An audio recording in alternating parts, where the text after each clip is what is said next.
아멘. 말씀 나누겠습니다. 성령의 사역 두 번째입니다. 성령의 사역은 지난주에 말씀드렸던 것처럼 우리의 실상을 직면하게 하는 거룩한 폭로에 있습니다.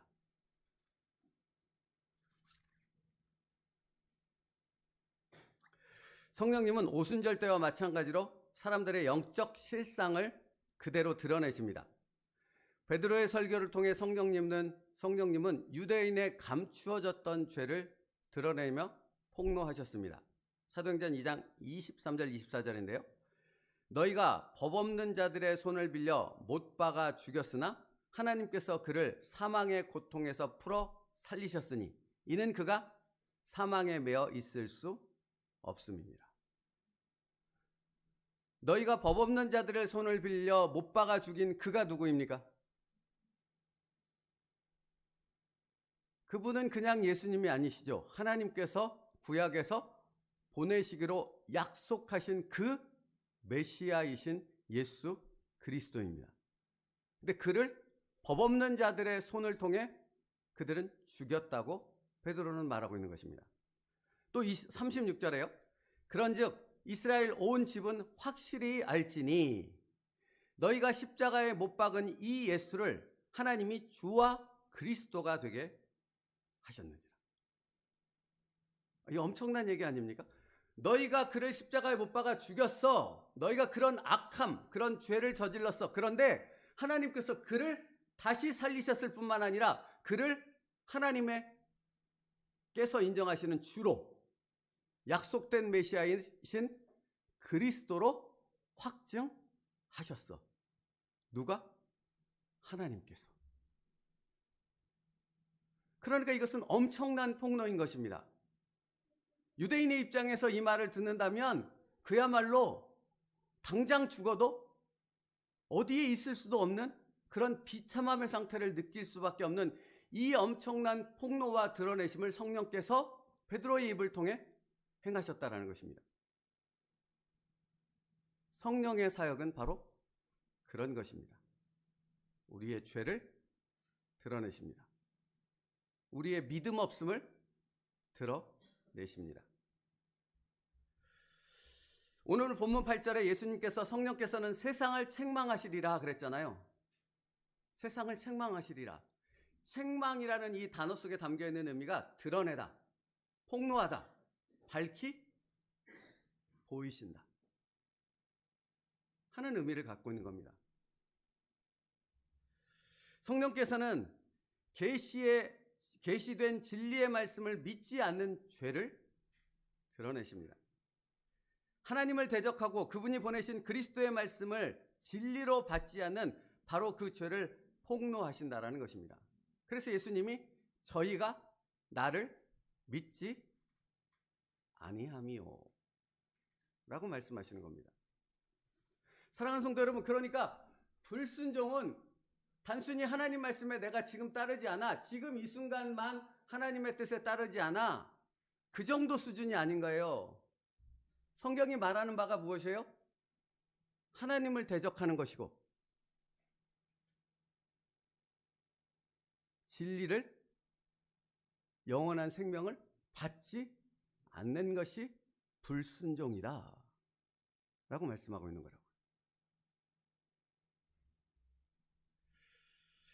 이번 주 새벽 말씀 중에 이런 표현이 있었어요. 예수님은 나를 믿으라고 말씀하셨지 나에 관한 너의 신념을 믿으라고 말씀하지 않았다는 겁니다. 사랑하는 성도 여러분, 많은 사람들이 교회에 나와요. 한국만 해도 예전에는 1000만을 얘기했지만 많이 줄어서 600만, 500만으로 엄청나게 떨어졌다고 합니다. 어쨌든 그럼에도 불구하고 많은 사람들이 교회에 나오잖아요. 근데 놀라운 것은 뭔지 아십니까? 하나님을 믿지 않아요. 입으로는 믿는다고 말하지요. 예배당에서는 아멘이라고 고백하지요. 근데 삶에서는 하나님을 믿지 않아요. 진리의 말씀을 진리로 받지 않아요. 무엇으로 그걸 알 수 있습니까? 하나님을 신뢰하지 않거든요. 진리의 말씀이라면 순종해야 됩니까? 안 해야 됩니까? 진리는 불변이잖아요. 상황에 따라 바뀌어요?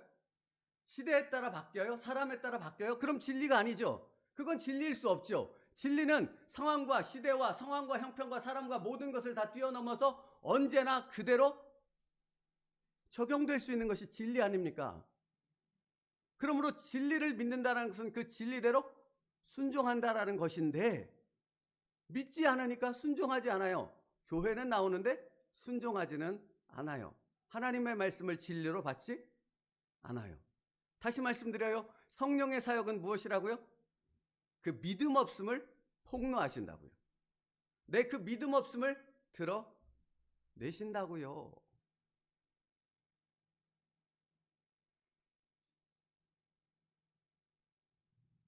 그렇다면 왜 교회에 나오는데? 왜 믿는다고 말하는데 하나님을 믿지 않고 진리를 진리대로 받아들이지 않습니까? 왜? 불확실성 때문에 그런 거예요. 불확실성 때문에. 우리는 세상 가운데 학습하고 훈련했습니다. 이 세상에서 평생을 살면서 무엇을 학습하고 훈련했습니까? 안전하고 확실한 것을 근거로 하는 그 삶을 토대로 살았거든요.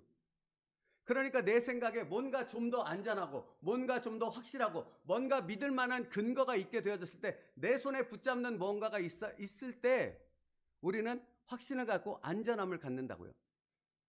그런데 믿음이라는 것은 어떤 것입니까? 하나님을 믿는다는 것은 어떤 것이냐고요. 뭔가가 있어요? 붙잡을 것이 있어요? 눈에 보이는 것이 있어요? 좀 더 심각하게 얘기하면 이해되는 것이 있어요? 없습니다. 없어요.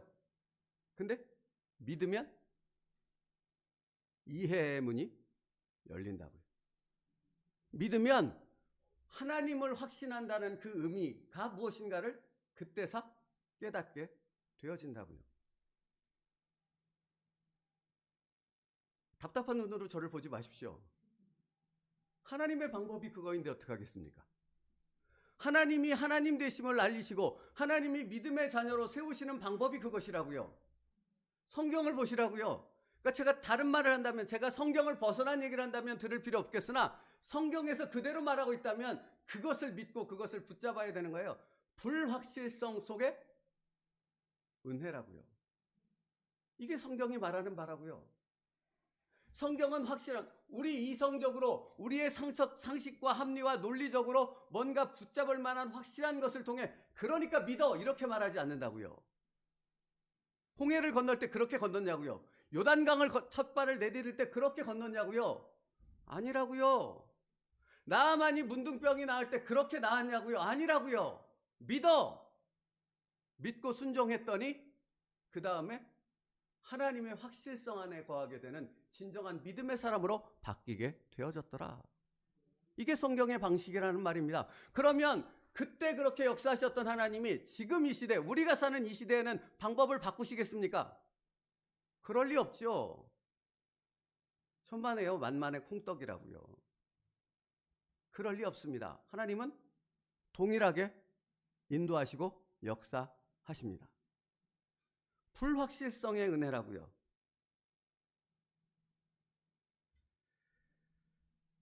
믿음의 세계에 속한 영적인 사람은 불확실성 속에서 확신을 누리는 것입니다.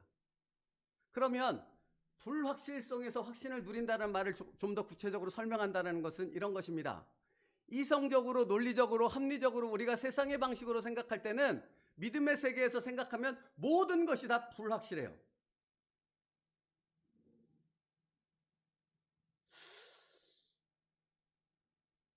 제가 집에서 개척했다니까요, 여러분.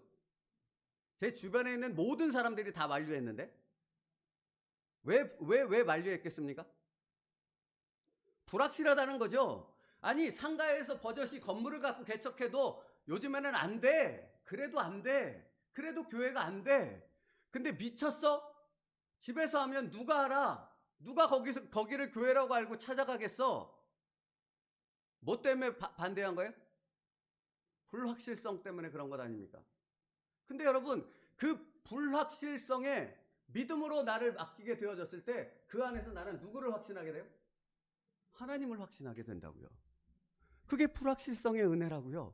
근데 하나님을 정말로 신뢰하고 확신하게 되는 그 길은 거기를 통해서만 확신의 길로 들어갈 수 있다고요. 다행스럽게도 그 방법밖에 없다고요. 다른 길이 없다고요. 그러므로 사랑하는 성도 여러분, 불확실성의 은혜를 누리기 위해서는 하나님의 말씀 앞에 믿음으로 온전한 의탁 가운데로 나아갈 때 불확실성에서 하나님을 확신하는 놀라운 은혜의 세계로, 영적인 세계로 들어갈 수 있답니다. 그러므로 묻고 싶은 게 있다고요. 당신의 삶을 인도하시는 성령님은 세상 가운데 확신이 되어지는 어떤 근거가 있는 것으로 인도하겠습니까? 아니면 불확실성의 은혜로 인도하시기 위해 불확실성으로 당신의 삶을 인도하시겠습니까? 이쪽입니까? 이쪽입니까? 자, 왼쪽입니까? 오른쪽입니까? 여기죠. 당신의 삶을 불확실성으로 인도하신다고요. 그게 잘못된 것이 아니라고요. 왜 이러지? 이게 뭐야? 어쩌라는 거야? 이런 생각이 드는 것으로 인도하신다고요. 그런데 그 가운데 우리가 반응해야 될 것은 뭐라고요? 믿음이라고요. 그때 우리는 하나님 안에서 확신을 갖게 되는 진정한 믿음의 사람으로 설 수 있게 되어지기 때문입니다. 그러니까 여러분, 실제적인 설명을 드리려고 제가 이 설명 드려요. 집에서 시작해서 여기까지 왔습니다. 집에서 시작해서 오는데 헌금이 생기면 다 보냈습니다. 처음에 2천만 원 모였을 때 필리핀에 보내자고 했던 것도 그런 이유입니다. 보냅니다. 흘려보냅니다. 여러분, 제가 경험했던, 부교육자로 경험했던 교회는 하나같이 똑같았습니다. 작지 않습니다. 그 교회들이. 엄청나게 큰 건물들과 많은 수의 성도들을 모시고 있었거든요. 근데 그 교회가 하나같이 제가 이해할 수 없었던 게 재정을 엄청나게 모았습니다. 그러니까 은행 통장에 그 교회 이름으로 재정을.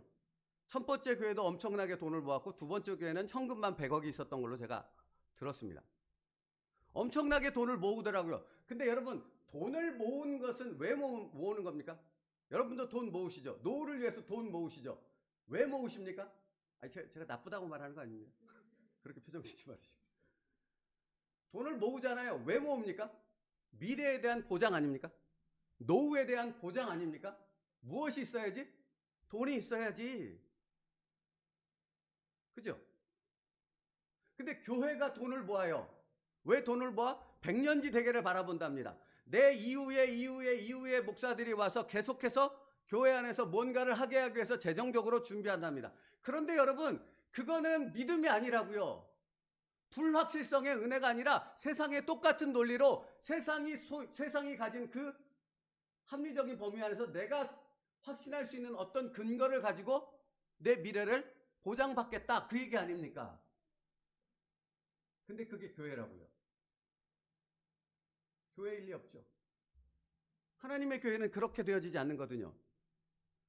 예수님께서 이 땅에 교회를 세우시고 구원의 놀라운 역사, 구속의 역사를 완성하신다면서 제자들에게 선포하셨잖아요. 계속 말씀하셨죠. 그리고 나서 제자들 향해 마지막에 뭐라고 하셨어요? 이제 내가 뭐하러 간다? 뭐하러 간다? 죽으러 간다. 그러니까 제자들이 기겁을 한 거죠. 이게 뭐야? 여지껏 신뢰하고 믿었던 예수님이 모든 것을 하실 수 있고 이스라엘을 로마에서 구원하실 수 있고 이스라엘의 백성들을 구원하시는 그 구원의 사역을 이루신다고 하셨는데, 근데 갑자기 난데없이 뭐라고요? 나 십자가에 죽을 거야 라고 말한다는 거예요. 그러니까 베드로가 말릴 수밖에. 미치셨습니까? 주님, 도대체 제정신입니까? 죽으면 도대체 뭘 어떻게 하려고, 뭘 이룰 수 있다고 죽습니까? 십자가에서. 그것도 이렇게 만류한 거 아닙니까? 그죠? 3년 동안 예수님을 따라다녔음에도 불구하고 그들은 불확실성의 은혜가 무엇인지를 아직 알지 못했던 거잖아요. 그런데 주님은 십자가의 죽으심을 통해 부활의 영광을 이룸으로 그들 가운데 불확실성의 은혜가 무엇인지를 비로소 깨닫게 하셨던 것입니다. 그 불확실성의 은혜를 더 깊이 삶 가운데 적용하신 분이 바로 성령님이신 겁니다. 그래서 오순절날 유대인들의 그 죄를 드러내심을 통해 그들을 세상 가운데서 이 불확실성의 은혜 가운데로 초청하셨던 것이죠. 사랑하는 성도 여러분, 오늘 주님이 당신을 초청하십니다. 어디로? 확실성이 아니라 불확실성의 은혜 가운데로.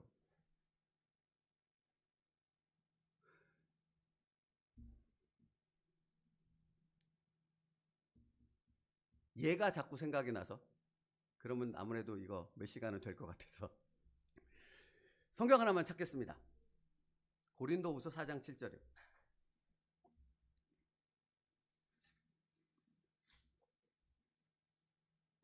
고린도후서 4장 7절.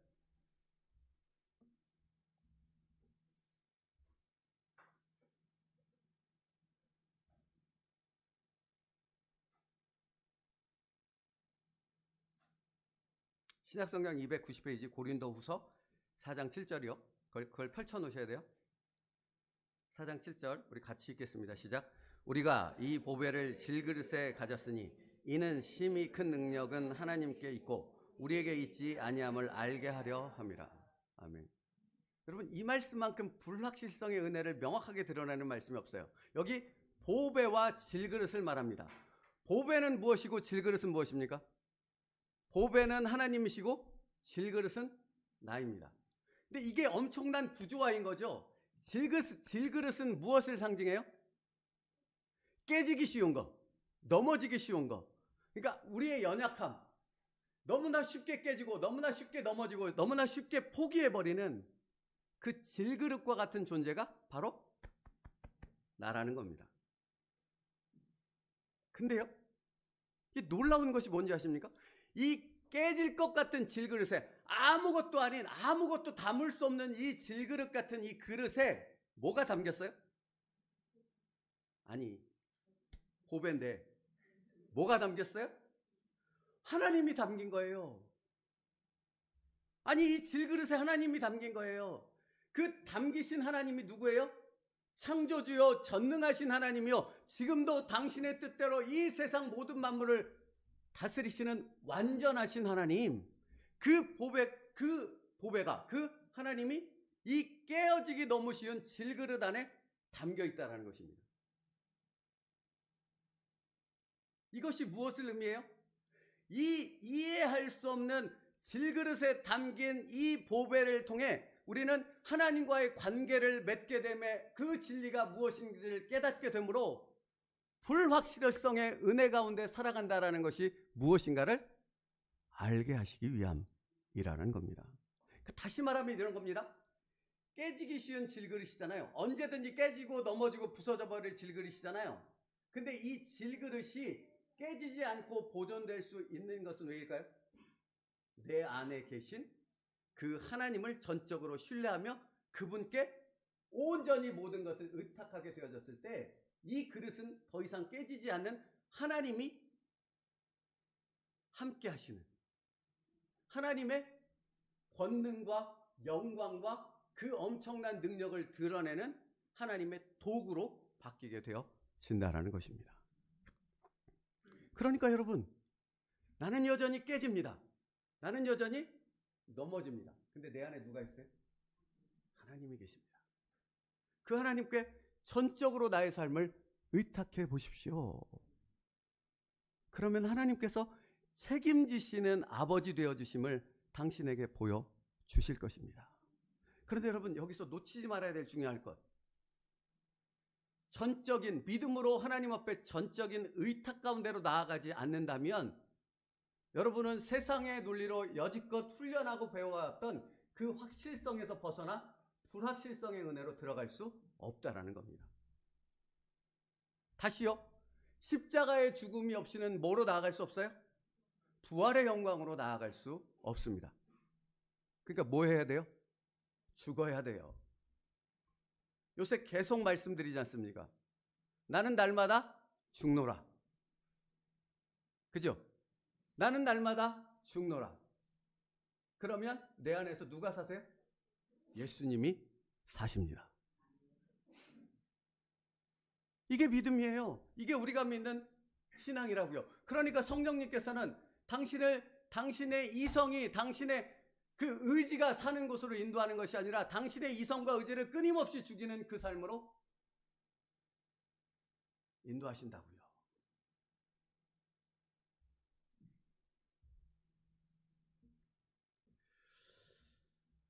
그러니까 여러분, 가만히 생각해 보면 이처럼 질그릇과 보배라는 하나님과의 관계를 알지 못하고서 어떻게 불확실성의 이 믿음의 세계로 들어갈 수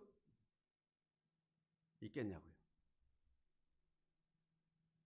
아까 그런 말씀 드렸잖아요. 교회 나오는데 하나님 안 믿는다고.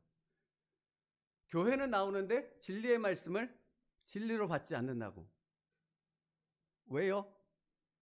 확실성을 포기하지 못하거든요. 불확실성 가운데 진행되는 자신의 삶을 용납할 수 없거든요. 견딜 수 없거든요. 그러니까 뭔가 내가 확신할 수 있는 것을 붙잡으려는 시도로 가는 거예요. 그러니까 이게 좀 예를 든다면 이런 거죠. 수십 년간 교회에 다녀서 장로, 집사, 권사가 된 분들이 뭔가 큰 대소사의 문제를 앞에 두고 어디를 찾는다고요? 이게 점쟁이들의 얘기잖아요. 점집을 찾더라.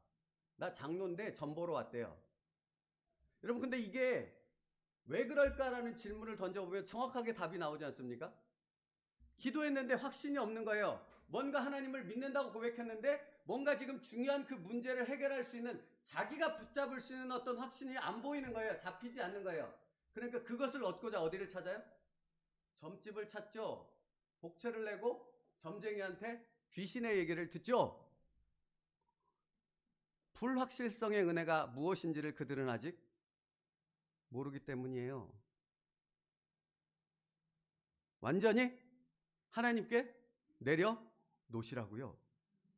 그러면 하나님께서 내가 너를 보듬어 안고 있을 뿐만 아니라 태에서 나면서부터 지금까지 너를 인도하였다라는 놀라운 은혜를 깨닫게 해 주실 줄 믿습니다. 그 과정 없이는 안 돼요, 여러분.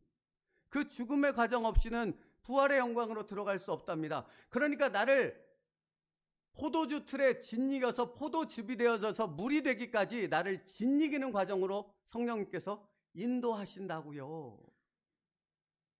그게 은혜라고요.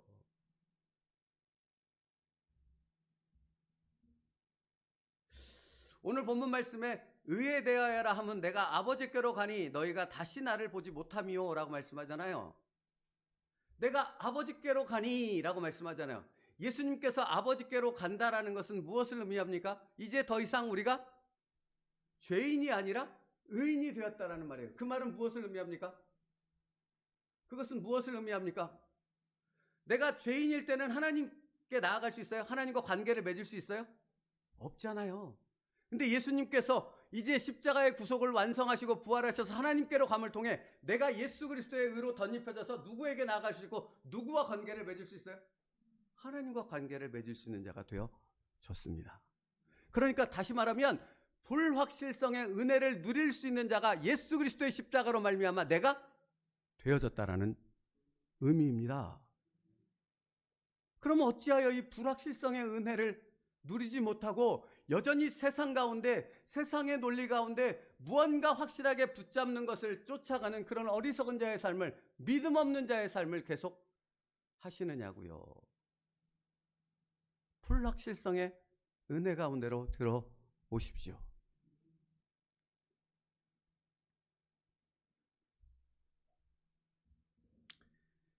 그 불확실성의 은혜 가운데로 들어오게 되어졌을 때 우리는 우리 안에 담긴 보배이신 하나님이 어떤 분인가를, 나와 어떤 관계를 맺고 계신가를 깨닫게 되어지는 그 깊은 은혜 가운데로 들어갈 수 있습니다. 그러므로 사랑하는 성도 여러분, 성령님께서는 오늘도 당신을 불확실성의 은혜를 누리는 믿음의 사람으로 세우기 위해 인도하실 줄 믿습니다.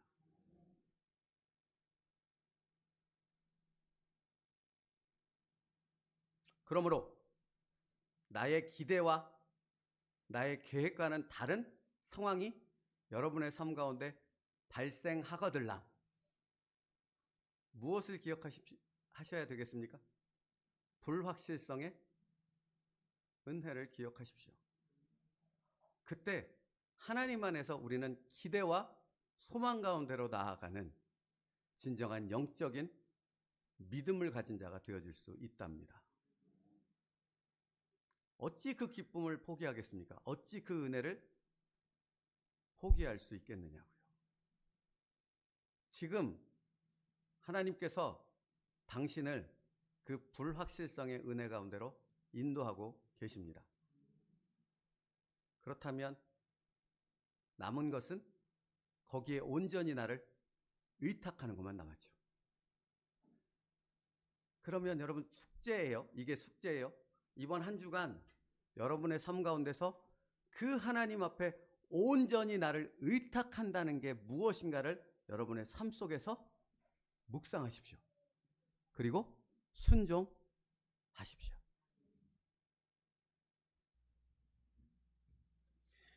말씀 마치겠습니다. 오순절 성령께서 베드로를 통해 너희가 못 박아 죽인 이가 예수고 하나님이 보내신 이고 하나님께서 그를 주와 그리스도가 되게 하셨느니라 라고 선포하셨잖아요. 그들의 죄를, 그들의 민낯을 드러내셨잖아요. 그랬더니 그들에게 나타난 반응이 무엇이었습니까? 사도행전 2장 37절이요. 그들이 이 말을 듣고 마음에 찔려 베드로와 다른 사도들에게 물어 이르되 형제들아 우리가 어찌할꼬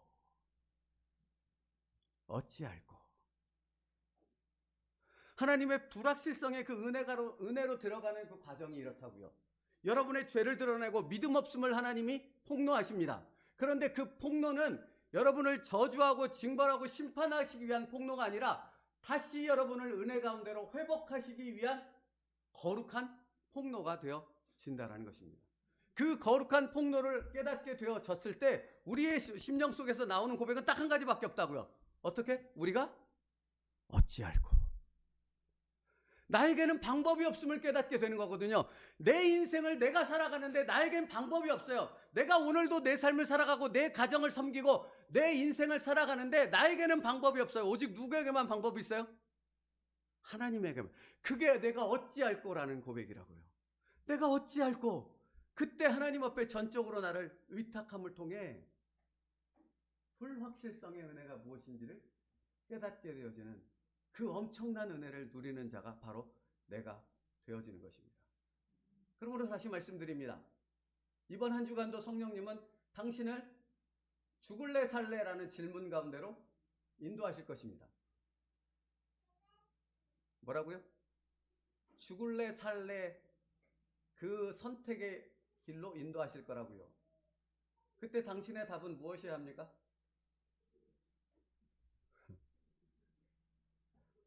죽겠습니다. 아버지의 뜻이라면 죽겠습니다. 그때 부활의 능력이, 부활의 영광이 여러분의 영혼을 채우는 엄청난 성령님의 충만함을 누리게 되어질 줄 믿습니다.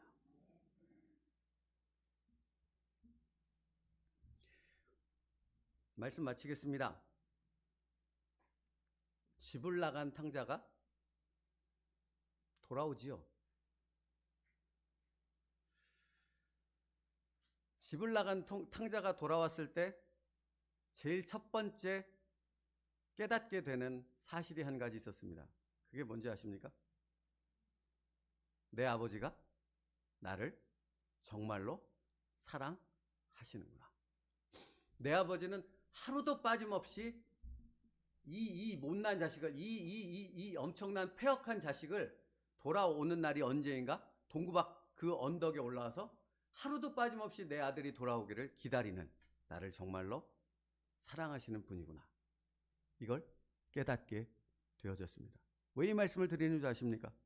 여러분이 오늘 불확실성의 은혜가 무엇인지를, 그것이 진리의 말씀이라는 것을 믿음으로 받았다면 그 앞에 온전한 의탁으로 죽으십시오. 그러면 여러분이 깨닫게 되어지는 은혜가 돌아온 탕자와 같은 그 놀랍고 엄청난 은혜를 누리게 될 것입니다. 아버지는 매일처럼 내가 다시 돌아오기를 기다리고 계셨구나. 그리고 나에게 왜 그랬어? 내 재산 어떻게 했어? 책망 한마디를 하지 않습니다. 무엇 하십니까? 가락지를 끼워주고 새 옷을 입혀줘서 너는 내 아들이다. 그것은 변함이 없단다. 이 놀라운 은혜를 깨닫게 하신답니다. 그러므로 사랑하는 성도 여러분, 나를 죽이고 주 예수 그리스도의 이름으로 하나님 앞에 다시 돌아가는 그 은혜를 누리는 한 주간이 되어지길 주님의 이름으로 축복합니다. 기도하겠습니다. 살아계신 하나님, 오늘도 성령님께서는 우리의 죄를 책망하시며 우리의 믿음 없음을 드러내시며 폭로하십니다. 그런데 그 모든 것의 목적은 우리로 하여금 하나님과의 깊은 영적 관계를 다시 맺게 하고자 하는 그 은혜 속으로 인도하시기 위함인 줄 믿사오니, 아버지 하나님, 내 계획과 기도에 어긋나는 나의 삶의 모든 상황들이 벌어질 때 우리는 기억하게 하옵소서. 불확실성의 은혜로 초대하시는 성령님의 음성이 내게 들리고 있다는 사실을 기억하게 하옵소서. 그래서 그것에 믿음으로 반응하는 자가 되게 하여 주시옵소서. 오직 주님께 온전히 의탁함을 통해 그 불확실성에 하나님을 확신하게 되어지는 놀라운 은혜와 능력을 누리는 모든 세움누리교회 성도가 되게 하여 주시옵소서. 예수님의 이름으로 기도 올리옵나이다. 아멘.